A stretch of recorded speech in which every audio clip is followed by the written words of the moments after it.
Assalamualaikum warahmatullahi wabarakatuh. Di sini saya akan menampilkan performa sebagai seorang teller di suatu perbankan dalam transaksi setor tunai.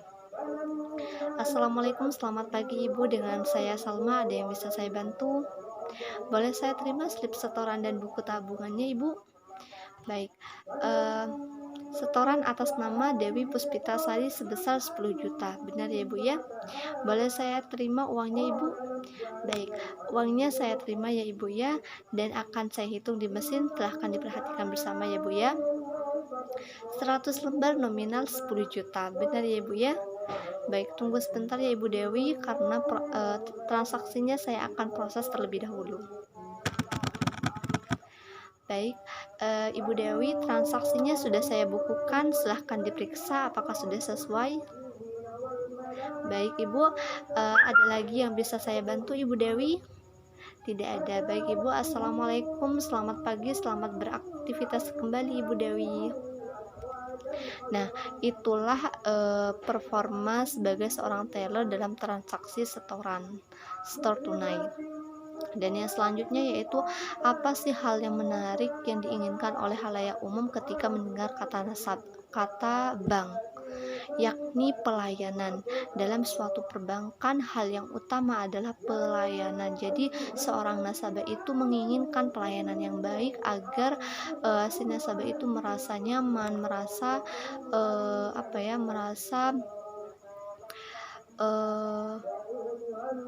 merasa lebih baik ketika pelayanannya itu sudah benar, sudah sesuai yang diinginkan.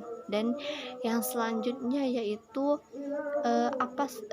apa saja sih anak tangga agar seorang marketing itu bisa dikatakan sukses, dan apa yang dimaksud dengan kesuksesan dalam seorang marketing.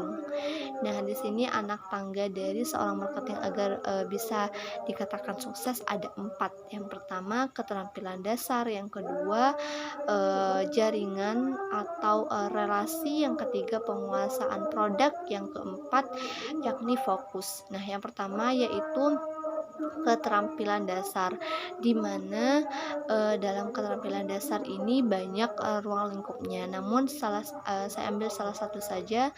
Salah satu dari ruang lingkupnya yaitu bagaimana seorang marketing itu berkomunikasi dengan baik dengan calon nasabahnya agar calon nasabah itu tertarik menjadi nasabah di suatu perbankan yang digelutinya.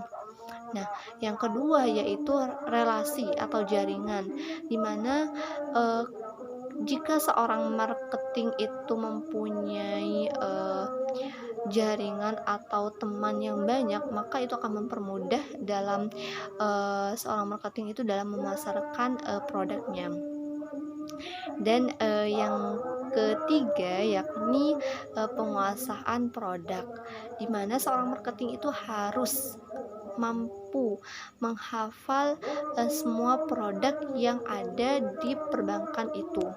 Jadi jika ada nasabah yang menanyakan hal apa yang cocok bagi nasabah, maka si marketing itu akan bisa memberikan solusi atau memberikan pendapat kepada nasabah yang menginginkan salah satu produk dari suatu perbankan itu. Nah, yang terakhir yaitu fokus. Seorang marketing itu harus fokus dalam memasarkan suatu produk, dalam menjalankan tugasnya, yakni mencari nasabah. Jangan sampai seorang marketing itu tidak fokus dalam mencari nasabah.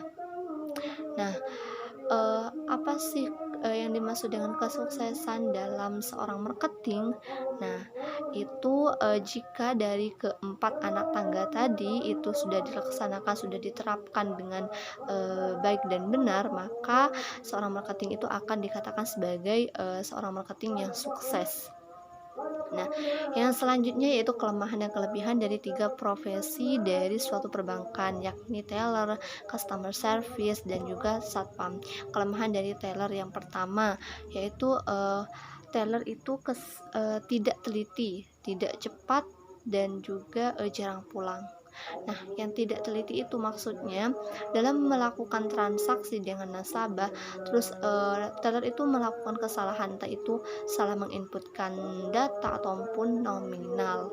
Dan yang dan ketika seorang teller itu salah menginputkan nominal, nah itu kan eh, akan berakibat si teller itu akan jarang pulang ke rumah, artinya pulangnya itu terlambat karena harus mencari kenapa kok bisa selisih, kan itu nanti dalam satu hari itu kan ada pembukuan. Nah, si teller itu pada saat menemukan selisih dia harus mencari tahu kenapa kok ada selisih. Nah, dan itu harus dicek dalam semua transaksi di hari itu, dan tidak cepat. Di situ sangat diperlukan seorang teller itu harus cepat dalam melayani transaksi dengan nasabah, karena karena akan banyak nasabah yang antri. Nah, kalau sudah banyak yang mengantri, maka nasabah itu akan merasa tidak nyaman, yang sebenarnya yang awalnya itu mau melakukan transaksi terus itu enggak jadi karena antri yang terlalu panjang. Dan untuk kelebihannya itu yakni yang pertama, bertemu atau mengenal banyak orang. Nah, di situ seorang teller bisa mengetahui seluk-beluk pekerjaan dari seorang nasabahnya. Yang kedua, yakni seorang teller itu bisa bebas dari pekerjaan pada saat di rumah, karena pekerjaan di suatu perbankan itu harus diselesaikan di hari itu juga di kantor, tidak boleh dibawa ke rumah. Nah, itulah kelemahan dan kelebihan dari teller. Kalau untuk customer service, untuk kelemahannya itu menjadi bahan amukan dari nasabah. Mengapa begitu? Pada saat nasabah itu mengalami kesulitan, mengalami permasalahan dengan buku rekening atau apapun itu, maka akan komplain kepada customer service.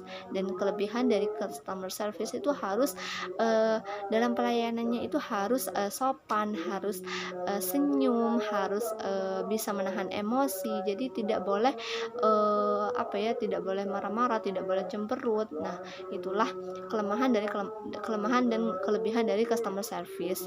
Dan untuk yang terakhir yaitu kelemahan dari satpam dan kelebihan dari satpam. Kelemahannya itu satpam harus selalu sigap, selalu menyambut nasabahnya, agar si nasabah itu jika seorang satpam itu tidak menyambut nasabah, itu akan menjadi kelemahan dari satpam itu sendiri. Dan kelebihan dari satpam itu harus antusias dalam melayani nasabah atau menyambut nasabah. Nah, yang selanjutnya itu bagaimana apa sih yang harus ditonjolkan agar image dari perusahaan itu positif di benak nasabah. Nah, di situ dari kelemahan dan kelebihan tadi, kelemahannya itu harus diminimalkan, artinya harus diminimalisir, artinya harus diperbaiki. Dan untuk kelebihannya itu harus dipertahankan dan kalau bisa harus ditingkatkan. Nah, jika dalam hal itu pelayanannya dari suatu perbankan. Nah, jika pelayanannya itu sudah baik, sudah sesuai dengan yang diinginkan, diharapkan oleh nasabah, maka itu akan jika nasabah itu sudah merasa puas, maka itu akan menghantarkan nasabah itu kepada loyalitas kepada perusahaan itu sendiri. Jadi nasabah itu akan mempunyai di dalam benak nasabah itu mempunyai pandangan bahwasanya perusahaan perbankan A itu baik, positif begitu. Nah, untuk selanjutnya yaitu kesulitan dan tantangan pada saat mencari nasabah. Kesulitan saya itu dalam mencari nasabah, nasabah itu tidak mau menabung karena tidak mempunyai penghasilan. Untuk kesempatan itu saya mencari nasabah yang mempunyai penghasilan agar mau menabung ke saya. Nah, itulah jawaban dari saya. Kurang lebihnya saya mohon maaf. Wassalamualaikum warahmatullahi wabarakatuh.